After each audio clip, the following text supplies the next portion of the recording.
Right now, while you are watching this video, your bank account is lying to you. Not with a wrong number, not with a hidden charge, with something far more subtle and far more expensive than either of those things. And by the time this video ends, you will be able to calculate exactly how much it has already cost you, and you will never look at your balance the same way again. Stay with me for the next 60 seconds. Because what I am about to show you is the single most important financial calculation most people on Earth have never been taught to run. The average savings account in the United States pays 0.39% interest right now. Inflation is running at 2.7%. That means the average American saver is losing 2.31% of their real wealth every single year, automatically, silently, without making a single mistake. Without spending a penny they should not spend. Without doing anything wrong at all. And here is the open question I want you to hold in your mind for this entire video. If your account balance is going up, how is it possible that you are getting poorer? The answer to that question is going to change how you think about every bank account, every savings habit, and every financial decision you make from this point forward. My name is Prahlad Kumar. I have an MBA and a PhD in economics, and I have spent the last 15 years studying the gap between what people believe about their money and what is actually happening to it. That gap, between what you see on screen and what your money can actually buy, is the most expensive gap in personal finance. And it has a name. Irving Fisher, the Yale economist who first described it in 1911, called it money illusion. And in 2026, it is costing savers around the world trillions of dollars, pounds, naira, and rupees every single year. Today, I am going to show you exactly 3 things. First, the precise mechanism by which your savings account is losing you money even when the number goes up. Second, the global data on how this works differently in the United States, the United Kingdom, India, Nigeria, Brazil, and Southeast Asia, because the speed of the theft depends entirely on where you live. And third, the 5 specific moves that protect you, regardless of your country, regardless of your income level, regardless of how much you have saved so far. This is not a video about getting rich. This is a video about stopping the leak.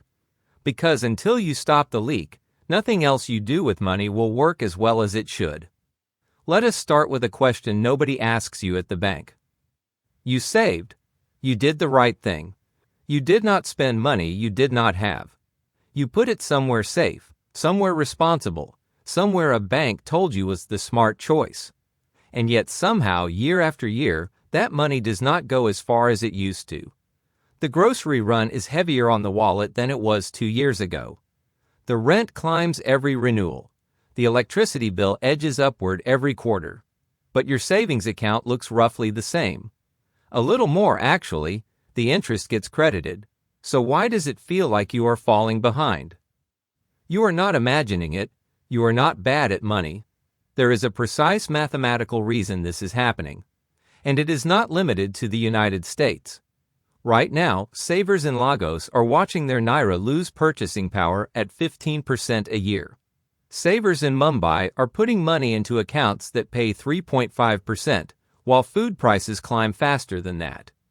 Savers in Sao Paulo are using the Poupança savings account, the one their parents used, the one the bank recommends, and earning a return that sometimes barely reaches inflation and sometimes falls behind it by a wide margin. In Manila, in Nairobi, in London, in Toronto, in every city on earth where a careful, responsible person trusts that a bank account is the same thing as financial safety, the same quiet erosion is happening.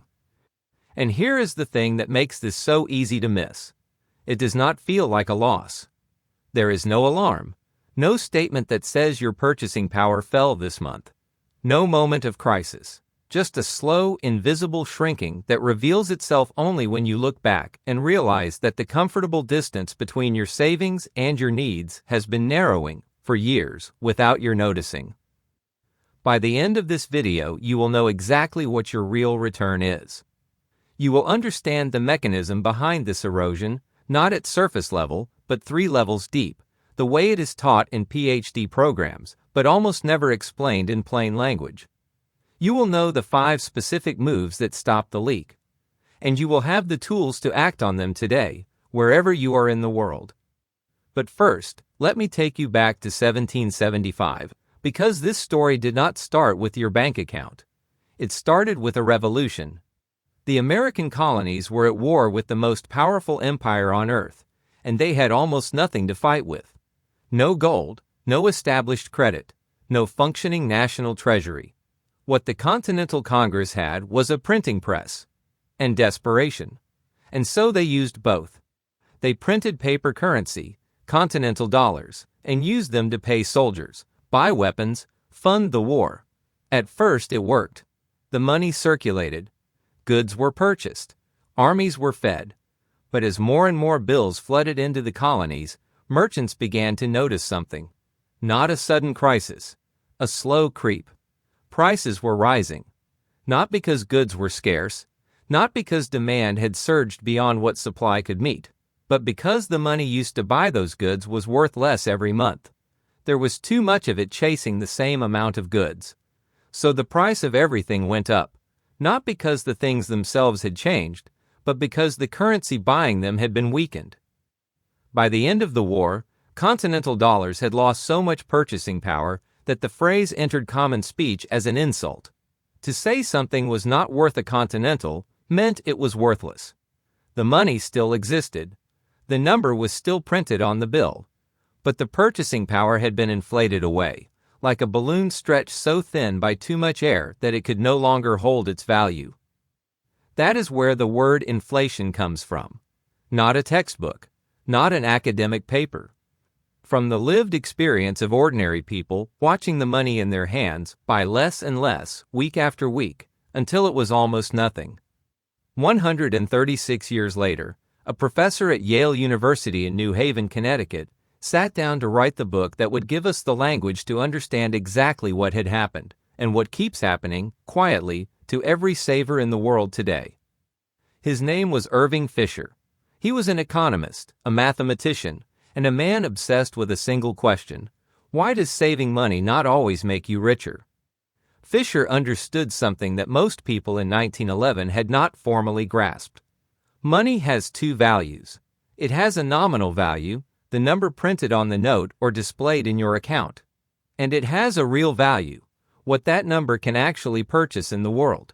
And these 2 values are connected by a force that acts on your money every day, whether you know about it or not. In 1911, Fisher published The Purchasing Power of Money. In it, he gave the world an equation so important that every central bank on earth uses it today. It is called the Fisher equation.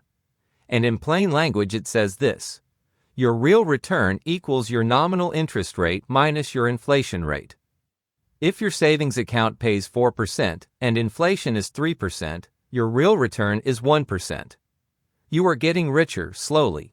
If your savings account pays 2% and inflation is 4%, your real return is negative 2%. You are getting poorer every year automatically without a single mistake. But the part of Fisher's work that has aged most powerfully is not the equation.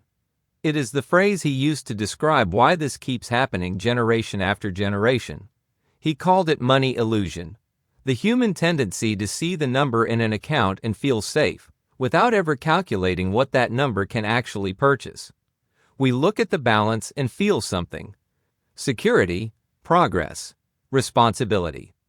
But the balance is not our wealth. The purchasing power of the balance is our wealth, and that purchasing power is shrinking every day that our real return is negative. Fisher wrote about the dance of the dollar, the way money appears stable while the world around it shifts in price. You hold the dollar still. The prices move. The result is the same as if the dollar shrank. The illusion is perfect, and it has never been more expensive. Now here is where this gets interesting, and where most financial education stops too early. Because not all inflation is the same. There are 3 distinct types, and knowing which one is running in your country right now determines what you should do about it. The first is demand-pull inflation. This is the version most people learn about first. When an economy is growing, Employment is high, wages are rising, people have money to spend, demand for goods and services increases. If supply cannot keep pace, prices rise. This is what happened in the years following the pandemic. Stimulus money flooded economies worldwide. People who had saved during lockdowns were ready to spend. But supply chains were broken. Factories were recovering. Ships were backed up at ports. All that demand chased a limited supply. In the United States, inflation hit 9% in June 2022, the highest since 1981. The United Kingdom hit above 11% in October of the same year. That was demand pull inflation at full force. Central banks respond to this type by raising interest rates. More expensive borrowing slows spending. Slower spending reduces demand. Lower demand eases price pressure. The Federal Reserve raised rates 11 times between March 2022 and July 2023. It worked, at significant cost to mortgage holders and borrowers. The second type is cost-push inflation. This comes from the supply side, the rising cost of making and delivering things. When oil prices spike, everything manufactured, shipped, or transported becomes more expensive to produce. When tariffs are applied to imported goods, the companies buying those imports pass the cost directly to consumers through higher prices. When supply chains break, scarcity drives prices up even when demand has not changed at all. In 2026, this is the dominant story globally. Research from the Budget Lab at Yale University estimated that tariffs could cost the average American household roughly $3,800 per year in higher prices. Not because Americans are spending recklessly, not because the economy is overheating, because the cost of making and importing goods has been artificially raised, and those costs have been passed straight to consumers. This matters for your savings strategy because cost-push inflation is harder for central banks to fight. Raising interest rates slows demand, but cost-push inflation is not caused by too much demand. It is caused by too much cost. The medicine that treats one type does not necessarily cure the other. And the risk in 2026 is that rates stay elevated to combat inflation while the economy simultaneously slows, a combination economists call stagflation, and one of the most difficult environments for savers to navigate. The third type is monetary inflation. This is the original. Too much currency printed relative to productive output. Every existing unit of currency gets diluted. This is the continental dollar version. It is also the version that has shaped financial culture in Nigeria, Brazil, Zimbabwe, Venezuela, and Argentina in living memory. Nigeria has experienced the consequence of rapid money supply growth combined with fuel subsidy removal and naira devaluation for years. Brazil endured hyperinflation so severe in the late 1980s and early 1990s that shop owners repriced shelves before noon. Workers rushed to spend wages the moment they received them, because waiting a week meant buying less. The government eventually introduced the real and pegged it to the dollar to break the cycle. But the memory of what monetary inflation does at its most extreme is woven permanently into Brazilian financial culture, and into the financial instincts of anyone who lived through it. In practice, most countries experience some combination of all three types at once. What changes is which type dominates. And that changes what you should do. Now let me give you an analogy that works in New York, Lagos, Mumbai, Sao Paulo, Manila, and London simultaneously. One picture that makes all three types visible at once. Imagine your employer pays you in ice. Every month you receive a block of ice. You carry it home. You store it carefully. You do not chip pieces off unnecessarily. You guard it. You check it regularly. You feel responsible about how you manage it. But here is the thing about ice. It melts. The question is not whether it melts. The question is how fast. And the answer depends entirely on the temperature of the room where you keep it. In Reykjavik, the room is cold. Inflation is low. Your ice barely shrinks. You can plan with it for years. In Lagos, the room is hot. Inflation is 15%. Your block melts fast. The block you received in January is noticeably smaller by July. By December, it is significantly reduced. You stored it perfectly. You did not touch it. The room was hot. In New York, the room is moderately warm. Inflation at 2.7% means your ice melts more slowly than in Lagos, but it is still melting every single day. Over 10 years, the block has shrunk by more than a quarter, even though you kept it as carefully as anyone could. Now here is the key to the analogy. Your employer tells you every month how much ice you have. They give you a statement. It says 100 units. You look at it, you feel okay. The number is the same, maybe slightly higher because interest was added. But the block is smaller. The number of units has not changed. The purchasing power of those units has been shrinking every day. That is what inflation does to money in a savings account. The number stays the same. The purchasing power shrinks. The temperature of the room is your inflation rate. And right now, in most countries, the room is warmer than the interest rate on your account can handle. Now we arrive at the mechanism that sits at the center of this entire video. The real interest rate trap. This is where Fisher's equation meets your daily reality. And once you see it clearly, you cannot unsee it. Your bank savings account pays you a nominal interest rate. In the United States right now, a standard account at a major brick-and-mortar bank pays 0.39% per year. In the United Kingdom, high street banks average somewhere between 0.5% and 1.5%. In India, nationalized bank savings accounts typically pay 3 to 3.5%. In Nigeria, commercial bank savings accounts pay between 4% and 7%. In Brazil, the Poupança savings account yields approximately 6.5%. Now apply the Fisher equation. Subtract your country's current inflation rate from that nominal rate. United States, 0.39% minus 2.7% equals negative 2.31% real return per year. United Kingdom, 1% minus 3.4% equals negative 2.4% real return per year.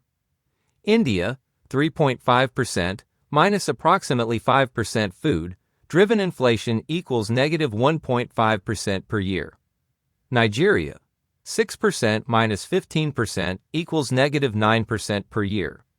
Brazil, Poupança at 6.5% minus IPCA inflation near 5 to 6%, near zero in good years, deeply negative when inflation spikes, as it did in 2022, when Brazilian inflation hit 11.9%.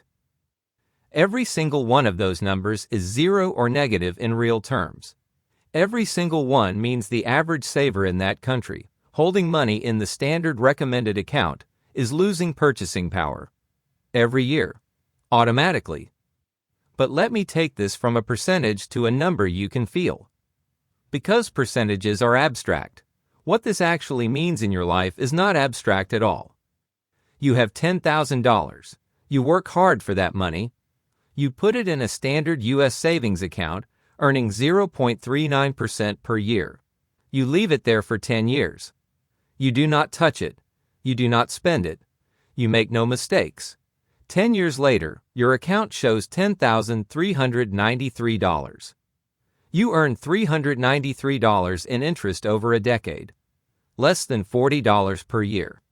Less than $3.30 per month. On $10,000.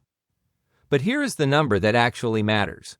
In 10 years, with inflation running at its current rate, $10,000 in purchasing power becomes approximately $7,267. Your account says $10,393, but you can only buy what $7,267 could have bought you 10 years ago. You lost $2,733 in real purchasing power without spending a single penny. You lost it by doing exactly what the bank told you to do.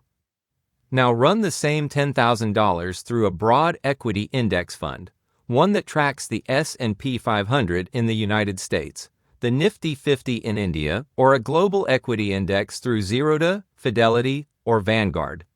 Historically, these funds return approximately 10% per year in nominal terms. Subtract 2.7% inflation. Your real return is approximately 7%. At 7% real return over 10 years, your $10,000 becomes approximately $19,672 in today's purchasing power. Same starting amount, same 10 years, same discipline of leaving it untouched, different destination by more than $12,000. This is not a trick. This is not a sales pitch. This is compound mathematics working in two different directions simultaneously. Against you in the savings account, for you in the index fund. The only variable is where the money was held.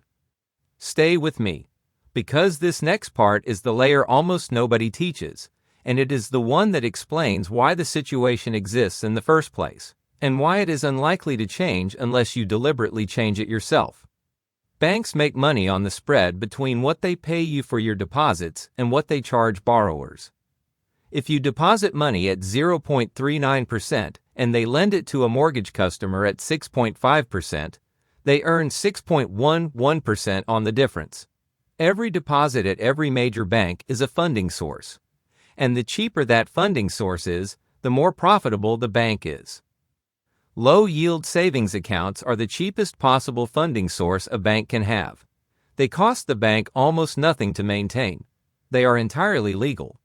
And they are made possible by money illusion, the same cognitive failure Irving Fisher identified in 1911, keeping most depositors from running the real return calculation themselves. This is not a conspiracy. Banks are not designing your financial impoverishment in boardrooms. They are operating within a system that does not require them to show you your real return. They show you the nominal rate. They comply with every disclosure regulation, and they count on the fact that a number going up feels like progress, even when that number is falling in purchasing power every single day. Now you are running the calculation, and the system loses its power over you the moment you do. Now let us talk about the rule of 70, because this is the mental tool that makes inflation's long-term impact impossible to ignore. Divide 70 by your country's annual inflation rate. The result is the number of years it takes for inflation to cut your purchasing power in half, assuming your money earns zero real return. In the United States, at 2.7% inflation, 26 years. In the United Kingdom, at 3.4%, 21 years. In India, at 5%, 14 years. In Nigeria, at 15%, fewer than 5 years. In Brazil, at 5.5%, approximately 13 years. These are not catastrophic hyperinflation scenarios. These are moderate inflation figures for stable economies and developing economies at improving rates. And at those rates, without positive real returns on your savings, your purchasing power halves within the span of a working life. If you are 30 years old today and plan to retire at 65, moderate inflation will cut the real value of money that earns zero real return to less than half of what it represents today, before you ever spend it. You will not have spent it. You will not have lost it to bad decisions. It will have been slowly, invisibly eroded by the compounding mathematics of a force that does not take a single day off. Write your rule of 70 number down. Make it personal. In the United States, it is 26 years. In Nigeria, it is less than 5. Wherever you are in the world, that number is your timeline. It is the countdown clock for a savings habit that is not beating inflation. Now let us meet someone whose story makes all of this concrete. Not a hypothetical person, not a saver. A real person with a specific country, a specific income, and a specific outcome. In 2019, Emmanuel Adeyemi was 34 years old and living in Lagos, Nigeria. He was a senior operations manager at a logistics company. He earned 380,000 naira a month, placing him comfortably in the top 20% of income earners in his country. He was responsible.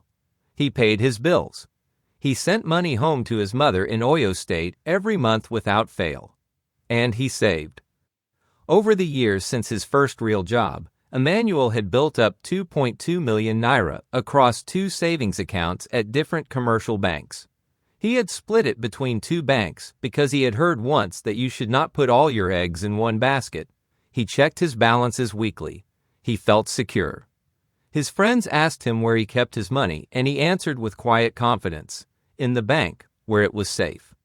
Between 2019 and 2024, Nigeria experienced some of the most intense inflationary pressure in its recent history.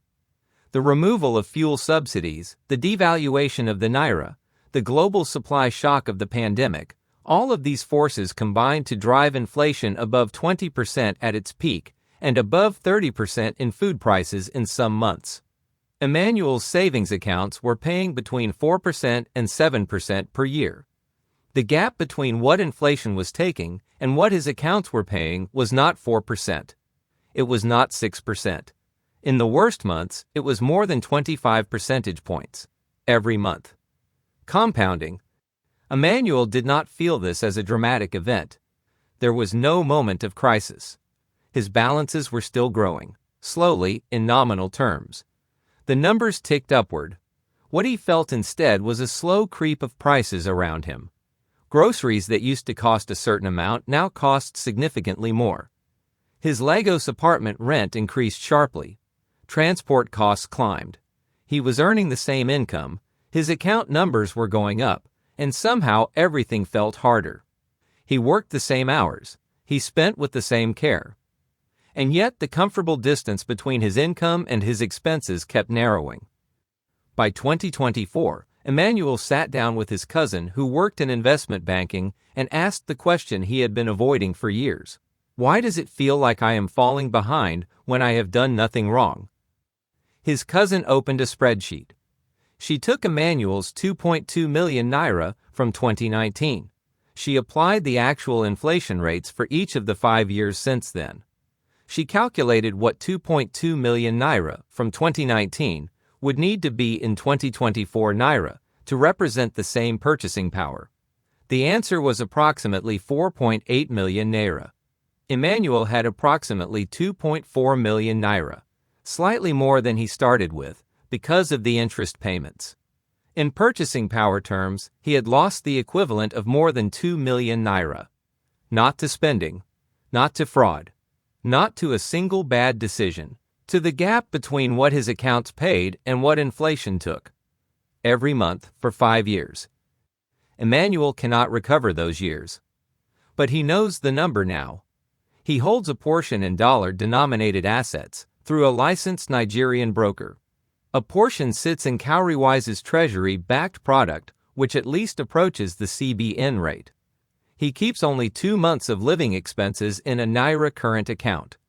The discipline has not changed. The direction of the money has. Emmanuel's story is not a Nigerian story. It is a universal story with a Nigerian setting. A version of it is playing out right now for a saver in Manchester, whose money sits in a 0.8% account, while inflation runs at 3.4%.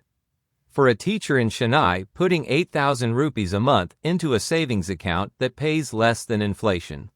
For a family in Manila, keeping their remittance money in a bank account because that feels safer than anything else they can access. The only difference between Emmanuel's outcome and the outcome of every person watching this video is whether they know what their real return is. You now know. So let us talk about what you do with that knowledge. Before the 5 moves, let us clear 4 myths that are costing people money every day. Because these myths are not just wrong, they are expensive. Myth 1. My savings account is safe because the number never goes down. This is the most expensive myth in personal finance, and it is technically true in the narrowest possible sense. Your principal is protected. The number will not decrease unless you withdraw. In that specific, narrow, nominal sense, your account is safe. But safety in nominal terms is not safety in real terms. If inflation is running faster than your interest rate, which in most countries, most of the time, for most standard accounts it is, you are losing purchasing power every single day. You are not being robbed visibly. You are being slowly, invisibly impoverished by a gap in mathematics that no bank statement will ever flag for you.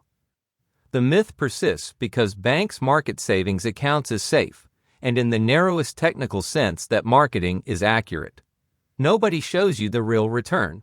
No statement arrives saying, your account earned 0.39% this month, and inflation was 0.23%. Your real return was 0.16%. And nobody sends you the one that matters. Your account earned 0.39% this month, and inflation was 0.25%. Your real return was negative 0.14%. Inflation won this month. The nominal rate is shown. The real rate is invisible. Money illusion does the rest. Myth 2. Inflation only matters when it is extreme, like Zimbabwe or Venezuela. This is comfortable because it makes inflation someone else's problem. It is not. It is your problem even when it is boring. Even when it makes no headlines. Even when the rate is 2% and the financial news mentions it only in passing. At 2% annual inflation, purchasing power halves in 35 years. At 3% in 23 years. At 3.5% in 20 years. At 7%, the 2022 U.S. peak, in just 10 years.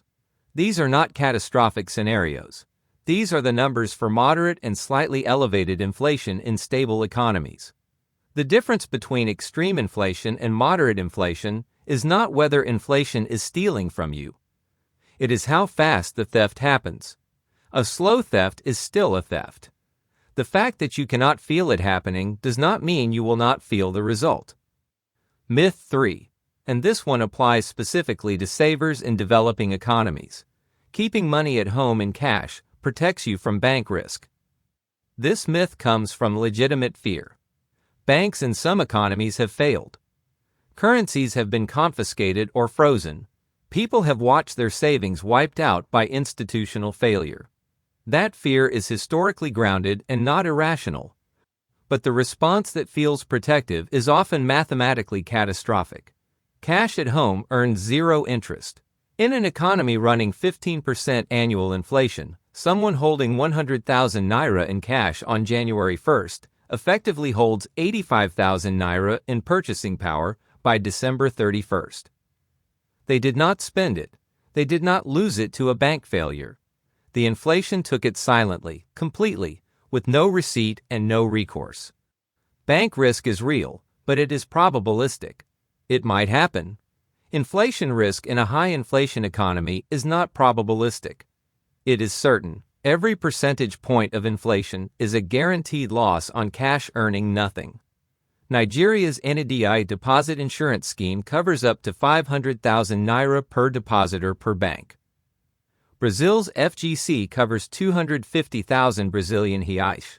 India's DIGC covers 5 lakh rupees. These protections significantly reduce bank failure risk for most small savers. The question is not whether to take some risk. It is which risk is larger, the possibility of bank failure, partially covered by insurance, or the certainty of inflation erosion on physical cash. The answer, almost always, is that inflation is the larger ongoing risk. Myth 4. Inflation affects everyone equally because it is just a general rise in prices. It is not equal. It has never been equal. If you own assets, property, shares, a business, rising prices tend to push up the value of those assets alongside the price level. Your property is worth more in nominal terms. Your shares reflect higher corporate revenues in nominal terms. Your purchasing power may be partially protected because your assets are moving with inflation, not against it. But if you do not own assets, if your entire financial life is held in wages and bank deposits, you have no such buffer. Every percentage point of inflation is an uncompensated loss. Your wages may or may not keep pace, depending on your employer and your labor market. Your deposits are explicitly falling behind, by the calculation we have already done. The poorest households in every economy spend a higher proportion of their income on food and energy, the categories that tend to inflate faster than the headline CPI in most countries and most periods. So not only do they lack the asset ownership that partially shields wealthier households, they also face a personal inflation rate that is higher than the number in the headline. Raghuram Rajan, former governor of the Reserve Bank of India and professor of finance at the University of Chicago, said it directly: inflation is a regressive tax. It falls hardest on those who hold cash and low-yield deposits, and lightest on those who hold real assets. Understanding this is not just economically important, it is ethically important. Choosing not to engage with the investment options available to you is not a humble, cautious choice. For a person without significant assets, it is an expensive one. Now, the 5 moves. Specific, actionable, globally applicable. Starting today. Move 1. Calculate your real return right now. You have everything you need. Open your banking app. Find your savings account interest rate. Search your country's current inflation rate. One search, 30 seconds. Subtract the inflation rate from the savings rate. That result, positive or negative, is what your savings habit is actually producing in real terms. If it is negative, you now know the amount you are losing per year on every $100, pound, rupee, or naira you hold in that account. You cannot fix what you cannot see. This calculation makes it visible. Do it before this video ends. Move 2. Move your emergency fund to the highest yield accessible account available in your country. Your emergency fund, 3 to 6 months of living expenses, should be accessible within 1 to 3 days and earning as close to inflation neutral as possible. In the United States, the shift from a standard 0.39% account to an online high-yield savings account, paying 4% to 4.2%, takes 15 minutes. Costs nothing, requires no minimum balance, and immediately shifts your real return from negative 2.31% to positive 1.3%. That is a swing of 3.6 percentage points on your most important liquid savings. Ali, Marcus by Goldman Sachs, SoFi, and Discover all offer these products. In the United Kingdom, the Cash ASA at a competitive online provider currently offers above 4.5% AIR with full government deposit protection. The Lifetime ISA adds a 25% government bonus on top of interest for first-time buyers, making it one of the most powerful accessible savings tools in any high-income country. In India, move your accessible savings to a liquid mutual fund through Zerodha or Grow. These track short-term rates and consistently outperform standard savings accounts. The Public Provident Fund at 7.1% tax-free is the right place for money you will not need for a year or more. Available to any Indian taxpayer, maximum 1.5 lakh rupees per year. In Nigeria, explore Cowrywise's Treasury bill-backed products or Piggyvest's investment options. In Brazil, make the switch from Poupança to Tesouro Selic, minimum 30 Brazilian reais, government guaranteed, positive real return in most environments. The switch costs nothing except the time to open an account with any licensed Brazilian broker. Move 3. Invest anything beyond your emergency fund in assets that historically outpace inflation. Money you will not need for 5 years or more should not be in a savings account. It should be in assets that grow faster than inflation over time. In the United States, a Roth IRA at Fidelity or Vanguard invested in a zero-fees and P500 index fund allows $7,000 per year of tax-advantaged, inflation-beating investment. Zero minimum, zero expense ratio on Fidelity's zero funds. Before that, if your employer offers a 401k with any matching contribution, capture the full match first. An employer match is an immediate 50% to 100% return on your investment before the market has done anything at all. No other investment on earth offers that guaranteed instant return. Take all of it. In India, start a systematic investment plan in a Nifty 50 index fund through any SEBI-registered platform. From 500 rupees per month. The SIPI structure invests automatically on the same date every month, removing the emotional temptation to time the market and removing the decision from your calendar entirely. In Nigeria, platforms like Bamboo and Chaka allow Nigerian residents to invest in U.S.-listed index ETFs from their Naira accounts, with minimum investments accessible to anyone with a smartphone and a BVN. In Brazil, Tesouro IPCA Plus Links returns directly to Brazil's official inflation measure and adds a real return premium on top. In Southeast Asia, CPF contributions are already working for Singaporeans at government-guaranteed rates above local inflation. For investors in Indonesia, the Philippines, and Vietnam, the shift from cash holding to mobile money investment products, starting with whatever amount is available, is the entry point that changes the trajectory. Move 4. Apply the rule of 70 to your situation every year. Divide 70 by your country's current annual inflation rate. Write the result down. Put it somewhere you see it. Review it every year when your country publishes its annual inflation figure. When your inflation rate rises, the clock speeds up. When it falls, it slows, but it never stops. And the number it produces, the years before your purchasing power halves at zero real return, is the single most important timeline in your financial life. Move 5. If you live in a high inflation economy, protect a portion of your savings in hard currency or inflation-linked instruments. In Nigeria, Brazil, and economies where domestic inflation consistently runs in double digits, or where currency devaluation compounds inflation risk, holding all savings in local currency deposits is not a conservative choice.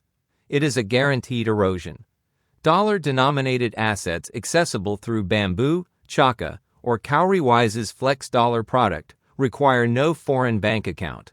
Tesouro IPCA Plus in Brazil links returns directly to official inflation.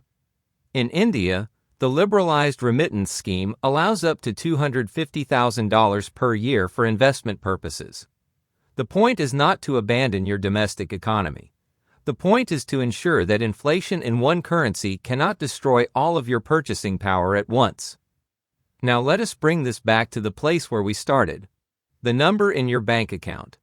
The number you look at when you open the app. The number that feels like your financial reality. That number is not lying to you. It is accurate. It is the correct count of the currency units you hold. But it is showing you only half the story. The other half, the half that determines whether your savings are building a future or running in place, is the purchasing power of those units. And purchasing power changes every day, every month, every year, in one direction only, unless you act. Irving Fisher named this 115 years ago. He called it money illusion. He gave us the equation that exposes it. He described the theft that happens without a thief, the loss that occurs without a disaster, the slow impoverishment that is invisible until it is enormous. The dance of the dollar has not stopped. The Fisher equation has not changed. But you have. Right now, you know what your real return is. You know the rule of 70. You know the difference between an emergency fund and a wealth-building account, and why they require different instruments. You know the tools available to you in your country at your income level. You know what inflation actually is, where it comes from, and why the 2026 environment, driven by tariffs, oil prices, and compounding cost pressures, makes this understanding more urgent than it has been in years. And you know something else. You know that inflation and compound interest are mirror images of each other. They use exactly the same mathematics, the same compounding formula, the same exponential curve. The only difference is the direction. Inflation compounds against you silently. Every year your money earns a negative real return. Compound growth compounds for you silently. Every year your money earns a positive real return. The force is identical. The direction is opposite. And which direction it runs in your financial life is determined entirely by one decision: where you hold your money. The next video in this series covers compound interest, the force that works for you the same way inflation works against you. When you understand both, you hold the two most powerful forces in personal finance. And you know how to make them run in the same direction. If this video changed how you see your bank account, even one number, even one concept, then the subscribe button below is how you make sure the next video reaches you when it goes live. This channel exists because 3.5 billion adults around the world lack the financial knowledge they need to make good decisions with their money. Not because they are not capable, because nobody has ever explained it to them properly, at their level, in their context, with the depth they deserve. You deserve the depth. Every video on this channel is built for that. And this is Finance with Prahlad.